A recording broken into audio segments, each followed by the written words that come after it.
Fatos e versões. O que vai impactar na sua vida agora no Café com Política. Que hoje recebe aqui nos estúdios o presidente da Federação das Indústrias do Estado de Minas Gerais, Flávio Roscoe. Olá, presidente, muito bom dia, obrigado por estar aqui conosco. Bom dia, Guilherme, bom dia, Thalita, é um prazer estar aqui com vocês. Presidente, nessa semana foi discutido com o presidente da Câmara Municipal de Belo Horizonte, Gabriel Azevedo, algumas sugestões que a federação tem para, na avaliação da própria federação, tentar estimular de alguma maneira a indústria da construção civil, que foi bastante prejudicada, como outras, durante o período mais agudo de pandemia. E tem duas propostas principais: mudanças específicas no plano diretor e uma redução de IPTU. Depois de já quase 2 dias dessa conversa, qual é a viabilidade e qual é a promessa que o senhor obteve de Gabriel Azevedo de que isso pode de fato funcionar? Foram ao todo 30 sugestões, né? Nas mais diversas áreas. Conforme você bem pontuou, boa parte delas atende ao setor da construção civil, que na verdade atende à população, porque moradia é uma demanda muito grande da nossa cidade. Além disso, Belo Horizonte era a 3ª capital do país em termos de população e foi perdendo espaço e hoje é a 6ª. E se nada for feito, nós estamos expulsando o crescimento de Belo Horizonte para a borda. E muitas vezes nós estamos expulsando a população carente também para outros municípios, né? Porque aquela população tem menor poder aquisitivo, muitas vezes ela acaba comprando o seu imóvel ou adquirindo o seu imóvel muito distante das áreas centrais de BH. E por que isso? Porque temos um plano diretor que ele impede o adensamento, ele vai na contramão de todas as principais cidades do mundo, vai na contramão de tudo que o urbanismo moderno preconiza. O que se preconiza? Que as pessoas devem morar perto de onde trabalham, que elas devem morar onde já existe a infraestrutura urbana. Então, a melhor infraestrutura da nossa capital é o centro, porque já existe o nosso centro está desabitado, o nosso centro está perdendo espaço. Se você andar pelo centro, lojas vazias, prédios largados, lojas comerciais e prédios comerciais com salas, com boa parte deles ociosos, vazios, que poderiam ser retrofitados, por exemplo, para habitação. E muitas vezes para habitação de 1 dormitório, 2 dormitórios, para o centro. Mas você tem uma série de legislação que impede, por exemplo, o retrofit, ou prejudica em muito o retrofit, de tal maneira que você não tem a revitalização do centro. E olha, se a pessoa morasse e trabalhasse no centro, ela já seria menos uma pessoa no trânsito, menos uma pessoa congestionando aí as nossas principais vias. Aqui todo dia vocês ficam anunciando acidente em tal lugar, acidente no outro lugar. Um outro exemplo muito simples, o metrô. O metrô, nós vamos ter expansão do metrô agora. No mundo todo, onde tem metrô, você facilita a construção civil perto das estações de metrô, porque as pessoas vão então utilizar o metrô. Então, numa área que pode construir uma vez o terreno, perto da estação do metrô, às vezes é 8 vezes, 10 vezes, porque você quer que as pessoas morem ali, porque simplesmente desce, anda 1 quarteirão, entra na estação do metrô e vai tranquilamente, sem correr risco de ser acidentado, sem correr risco de pegar uma moto, até o seu destino dentro do metrô, que é o meio de transporte mais seguro, urbano e confortável. E aí você descongestiona a cidade, né? As vias urbanas. Eu acompanhei. E viabiliza o metrô também, sim, porque o metrô precisa de população, gente utilizando ele para ser viável. Sim. Eu acompanhei muito dessa discussão, a época em que ela foi feita da aprovação, a última do plano diretor, e havia 2 argumentos muito bem colocados à mesa. O primeiro deles da construção civil e daquilo que cerca a indústria de construção de maneira geral, era de que os coeficientes se tornaram impeditivos para essa expansão. E havia o outro ponto de vista colocado, presidente, que era o tratamento de associações e de entidades de bairro que diziam: a gente precisa adensar em outras áreas, portanto não adensar apenas no centro da cidade, e usavam até a situação de: olha, não podemos fazer como aconteceu com o bairro Buritis, tem um nível de adensamento e bastante importante na cidade.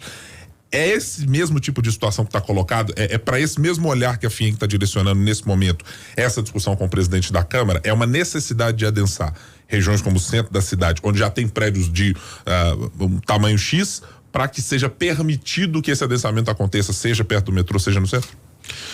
Perfeito. Eu quero só dizer o seguinte, não é uma percepção da construção civil, porque Sim. a construção civil, o empresário da construção civil, ele faz o que ele já está fazendo, ele está migrando para Nova Lima, para Betim, para Contagem, para outros municípios, tanto faz para ele empreender aqui ou lá. Quem paga a conta é o cidadão, que esse vai ter que morar em Nova Lima e muitas vezes trabalhar em Belo Horizonte, vai ter que morar em Contagem, Betim, trabalhar em outro local e ter que ficar no... essa discussão que é o setor da construção civil que está pagando, não, tanto faz, ele faz o prédio em outro município ali na esquina. O que fizeram? O prédio mais alto de Minas Gerais está onde? Está em Nova Lima, não está em Belo Horizonte, não está na capital. Nós estamos discutindo a nossa capital. Quantos bairros de Belo Horizonte hoje estão largados ao ostracismo? E aí, quando o bairro tem baixa densidade, você tem problema de violência, você tem problema de insegurança. São bairros que são revitalizados. Todas as cidades do porte de Belo Horizonte, ou até muito maiores, revitalizam suas áreas urbanas. Agora que ficou proibido. Porque, infelizmente, umas poucas pessoas que dominam o tema criaram uma narrativa e a nossa cidade está morrendo.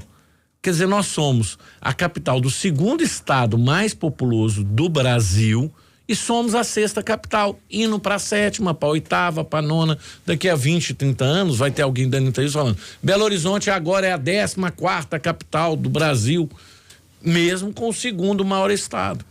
Ou seja, relegando as pessoas a uma dificuldade muito grande.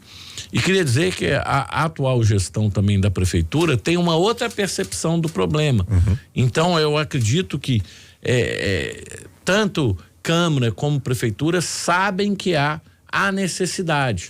E não dá para demonizar, isso é do ponto de vista econômico. Não é, nós estamos falando de pessoas. Quando a pessoa é obrigada a morar 2 horas de onde ela trabalha, você está impondo a ela um sacrifício. E muitas vezes, por quê? Para manter o centro abandonado? Porque tem uma ou outra pessoa que tem interesse nesse ponto? Ou para manter um bairro como o Barro Preto, que está repleto de galpões e que deveria ser um Belvedere de Belo Horizonte, deveria ser dentro do Barro Preto, não no Belvedere. Ou não no Vale do Sereno, em Nova Lima. Ali deveria ser uma área densada. O metrô passa do lado, tem avenidas largas. Por que não poderia ter sido feito lá? E outros bairros populares que muitas vezes também estão sendo levados mais a distante poderiam estar sendo utilizados em outras regiões centrais de Belo Horizonte, trazendo conforto para as pessoas. Então, infelizmente, a gente tem que tirar a retórica, a politicagem barata da discussão e tratar o que as principais regiões metropolitanas do mundo fizeram. Todas revitalizaram seus centros. E isso facilita a infraestrutura. Muitas vezes o pessoal fala assim, o metrô de Belo Horizonte é uma vergonha. Claro, o metrô só se paga a conta do metrô onde há adensamento. Se não tem adensamento, você não fecha a conta, porque o metrô precisa de gente. Ele é um investimento alto que precisa de gente para ocupar. E é por isso que o mundo todo adensa do lado do metrô. Aqui, anda no metrô de Belo Horizonte. São regiões desertas, degradadas. Olha em torno, perigosas. Casas perigosas, deveriam estar todas revitalizadas. Isso interessa a quem? Eu não consigo, por uma discussão política, uma narrativa equivocada. Então, essa discussão, a FIENG está colocando, é muito mais para a população. Quem paga o pato é a população de Belo Horizonte. E com relação às outras medidas, algumas delas dizem de respeito à indústria de maneira geral. Sim.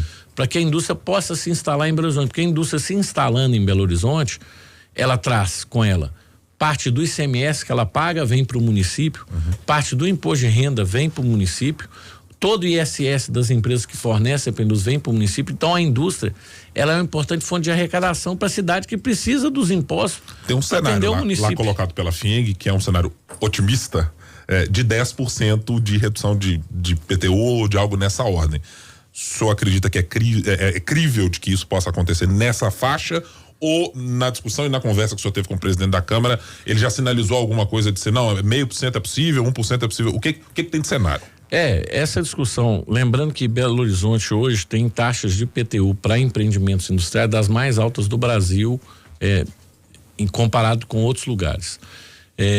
A redução ela é muito pequena, ela traz um aumento de arrecadação se você atrair empresas. Então a redução está condicionada à empregabilidade na capital, né? E não é uma redução significativa, 10%. A gente gostaria de um percentual maior, porque entendemos que ao atrair empresa, vários municípios dão isenção total de IPTU para as indústrias instalarem lá. Por quê? Porque elas trazem muito mais que o IPTU, né? Então, essa é uma discussão que ainda está ali na fase inicial. A Câmara sinalizou com o máximo de 10%, okay. E aí tem que discutir também com a Prefeitura, porque isso também é importante. Mas no nosso entendimento, arrecadar de indústria via IPTU é um equívoco. Você tem que arrecadar o que ela paga de ICMS, de outros tributos, é muito mais relevante e traz um impacto muito maior para o município. Tanto é que quase todos os municípios do Brasil dão isenção de total de IPTU. Eu não sei se você lembra, no caso da Heineken, a briga que foi pelos 850 municípios brasileiros tentando levar a Heineken para lá. Claro. Mas por que queriam levar a Heineken para lá? Porque quando você leva uma indústria, você leva não somente empregos de boa qualidade, mas você leva também toda uma arrecadação tributária. Como o Alpargatas, por exemplo, no norte de Minas. Exato. Né? Então, a discussão de IPTU, de tributação, no caso de indústria, é uma discussão pequena, é pensar pequeno. Nós temos que, sim, revitalizar algumas áreas, por exemplo, o Distrito Industrial do Vale do Jatobá. A gente pode atrair indústrias para lá. Isso é muito importante para Belo Horizonte. Porque na hora que você tiver indústrias ali, o cara não precisa tomar o ônibus na Estação Diamante ou o metrô quando ele chegar lá para trabalhar em outro município da cidade. Ele pode trabalhar ali no Vale do Jatobá, e o Distrito Industrial foi montado para isso. Para essa ideia. Nós estamos conversando com o presidente da FIENG, Flávio Roscoe. Presidente, o senhor fala usando exemplos aí de pessoas, por exemplo, moradores de Belo Horizonte que atravessam a cidade para trabalhar, para fazer, né, as suas atividades. Mas a gente sabe que a realidade hoje de BH e região metropolitana é uma realidade que muitas vezes a mesma pessoa precisa usar um transporte público, por exemplo, para atravessar 3, 4 cidades em um dia, para trabalhar, estuda em outra cidade, precisa passar por outro município, né? Porque o transporte público exige isso. Na atual situação, na atual realidade que nós temos hoje, como que Belo Horizonte poderia conversar, do ponto de vista da FIENG, poderia conversar com essas outras cidades para que a gente tivesse, de fato, um centro de BH que fosse um atrativo para morador de outra cidade que não tem a escolha de trabalhar ou de morar aqui? Então, teria ali que facilitar a vida e conversaria também com esse transporte público. Porque quando a gente fala sobre trazer moradores para o centro da capital, por exemplo, para essa região ali do Barro Preto, né? Um exemplo que o senhor citou. E que essas pessoas evitariam atravessar a cidade, a gente fala de uma realidade que parece muito distante, acredito eu, pelo menos para os nossos ouvintes, né? Nós temos ouvintes que diariamente relatam aqui problemas para sair, vou dar um exemplo de Contagem, para trabalhar no centro de BH. Como que na atual situação nós poderíamos tentar resolver esse problema? Thalita, é exatamente o que a gente está tentando fazer e propondo. O seu ponto, essa sensibilidade que você tocou, é exatamente o que a gente percebe. Você pode... Por que as pessoas vão para longe, para a borda? Porque é mais barato, né? Elas vão morar mais longe, muitas vezes, porque é mais barato. E se dispõem a sacrificar no tempo de jornada. E o que acontece com Belo Horizonte? Hoje nós temos espaços urbanos desocupados que, com uma legislação mais favorável, poderiam ser ocupados a baixo custo, longe de ser fora da realidade das pessoas que estão, às vezes, morando fora. Então, com isso, você já desafoga todo o sistema viário e traria conforto. Por exemplo, quem mora em Betim, trabalha em Betim, ficaria em Betim. Mas quem mora em Betim e trabalha em Belo Horizonte, tendo, por exemplo, opções de moradia agradáveis com baixo custo na região central de Belo Horizonte, tendem a mudar para Belo Horizonte. É um movimento natural. Hoje eles não fazem porque não há essa opção, né? Se você for olhar o centro de BH, você não tem nenhuma edificação recente. Você não tem edificações retrofitadas, né? Retrofitadas mudado o conceito original, porque a cidade muda e o conceito original de ocupação do espaço público também muda. Mas quando você tem uma cidade que impede com que a cidade se adapte às mudanças, o que você vê é o esvaziamento da cidade para as bordas, aumentando os problemas dos quais nós estamos discutindo. Quanto mais gente mora longe e trabalha, por exemplo, no centro, mais problema a metrópole Belo Horizonte vai ter de locomoção, de acidente, de via urbana, de necessidade de investimento nessas vias.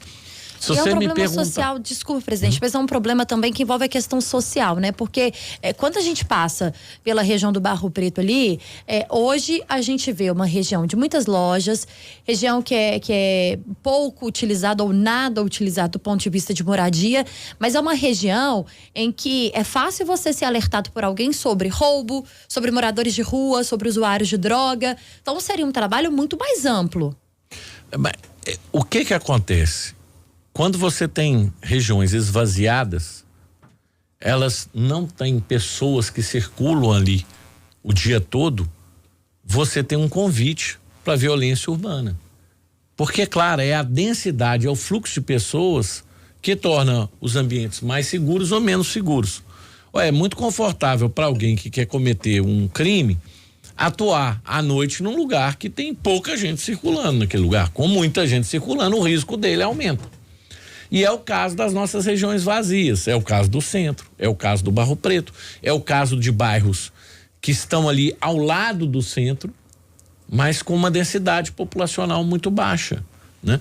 E que poderiam ser repaginados. O Bonfim, por exemplo, é uma região que tem esse tipo nós de temos, eu não gosto de ficar dando nome de bairro, porque aí a pessoa às vezes fala assim, o meu bairro não é assim, não é aquilo outro. Não é, ele poderia estar muito melhor do que é hoje, né? É essa a discussão, porque essas regiões centrais são nobres, elas estão perto de toda a infraestrutura. E essa que é a discussão, quer dizer, não tem pessoas morando ali. Não tem pessoas usufruindo do investimento que a cidade fez naqueles locais. Consequentemente, também não dá para utilizar o turismo, por exemplo, numa região que é tão rica. Nós temos Mercado Central ali ao lado, né? Que recebe diariamente centenas de turistas, mas os turistas certamente escolhem pontos mais distantes em Belo Horizonte para se hospedar, porque a região, além de não ser segura, não tem atrativo. Perfeito. Se você for olhar no mundo todo, a gente não tem mar aqui, mas no mundo todo, regiões portuárias eram regiões que ficaram abandonadas, com problema de violência, etc, etc. Quase todas as grandes capitais do mundo utilizaram as regiões portuárias para revitalizar e virar um centro de atração de turismo. O Rio de Janeiro faz isso nesse momento. Por exemplo, faz isso nesse momento. E trouxeram o quê? Moradias para próximo, revitalizaram, aprovaram as leis que possibilitavam esses investimentos em infraestrutura, até mesmo com os ganhos de coeficiente. Tem lugares no mundo que o investimento em metrô, em parte, é custeado pelo setor da construção civil, que tem os potenciais construtivos aumentados no entorno dos metrôs. Quer dizer, essa é uma percepção moderna de cidade, uma percepção que traz conforto para o cidadão. E não é difícil de enxergar, é o que o mundo todo está fazendo. Fica aparecendo aqui a discussão, não, o setor da construção civil é o vilão, o setor industrial, não é.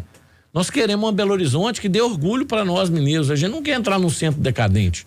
A gente não quer ver bairros ali no entorno do centro largado, passado, e aí você entra em Nova Lima, a melhor avenida de restaurantes de Belo Horizonte está em Nova Lima. Tem um ponto. Eu não tenho nada contra Nova Lima, mas poderia estar em Belo Horizonte, por que não?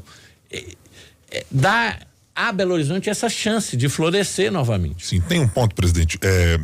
Essa discussão já começou no estado de São Paulo, na capital paulista mais fortemente. Recentemente o prefeito de Belo Horizonte, Fuad Numa, e a prefeita de Contagem, Marília Campos, estiveram por lá e discutindo também, entre outras questões, a criação de um sistema de financiamento, na primeira proposta, de que empresas, cidadãos, etc., financiassem um transporte público ou gratuito ou com um subsídio baseado nisso.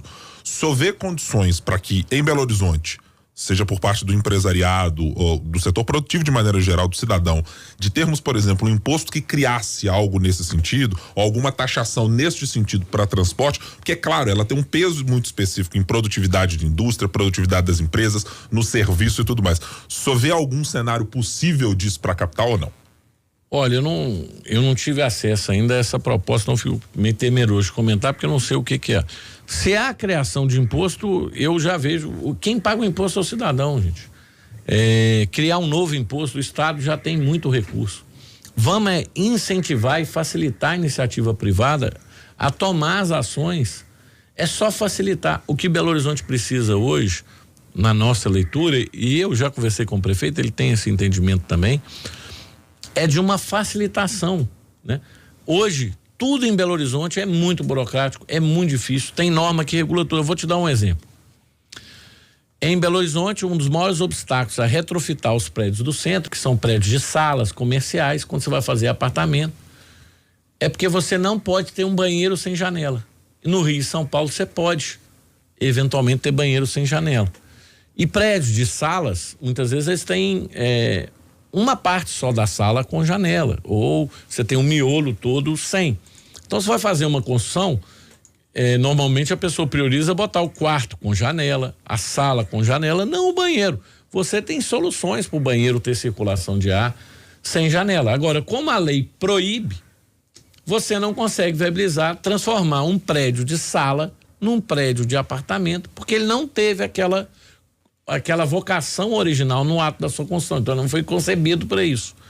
Conclusão, no Rio de Janeiro e em São Paulo você tem inúmeros prédios no centro retrofitados com viabilidade por conta de uma regrinha e vamos dizer assim, sem sentido. Hoje nós temos inúmeros equipamentos que permitem a circulação de ar no banheiro, não necessariamente por janela, em países do primeiro mundo. Não, mas em Belo Horizonte não, em Belo Horizonte todo banheiro tem que ter janela por lei. O que ocorre é que os prédios estão aí, muitos deles largados ao ostracismo, poderiam estar sendo utilizados para moradia e infelizmente não ocorre. São pequenas mudanças de regras que eu estou aqui colocando que poderiam ter um grande impacto na vida das pessoas. Em duas palavrinhas antes da gente ir para o nosso bate-pronto, presidente, já tem algo agendado com a Prefeitura de Belo Horizonte, especificamente com o prefeito, para andamento desse tipo de proposta e dessa discussão que foi feita com a Câmara? Esse é o compromisso da Câmara. A Câmara fará esse diálogo, porque aí são dois poderes, né? Vai fazer esse diálogo, a gente mantém um diálogo sempre aberto com a Prefeitura, o prefeito é sempre muito sensível, e a gente entende que essa discussão entre executivo e parlamento, ela é muito rica e eu fico com muita felicidade de ver isso acontecendo aqui em BH. A Câmara está com o gás todo, está energizada, o presidente Gabriel é muito dinâmico e também eu acredito que nós vamos ter aí, juntamente com o prefeito também que conhece muito a fundo a cidade, ótimas notícias para o cidadão de Belo Horizonte ao longo dos próximos meses. Nós estamos conversando com o presidente da FIENG, Flávio Roscoe. No Café com Política, hora do bate-pronto.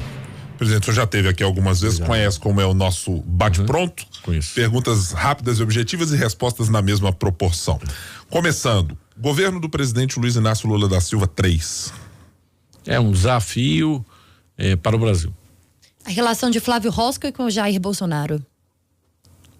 Uma relação boa. FIENG e Prefeitura de Belo Horizonte. Uma boa relação também. Plano diretor. Precisa ser alterado. Governador Romeu Zema e a gestão que se inicia agora. Uma grande oportunidade para Minas Gerais. O futuro de Flávio Roscoe.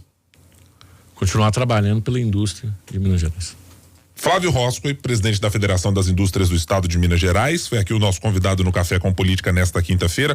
Muito obrigado por estar aqui conosco para tratar desses assuntos de Belo Horizonte. A gente tem um calhamaço de outros assuntos para tratar, portanto o senhor volta em outras oportunidades também para conversarmos mais sobre isso, presidente. Muito obrigado, Guilherme, agradeço a todos, estou sempre à disposição. O convite já está feito e a gente espera uma volta do senhor em breve.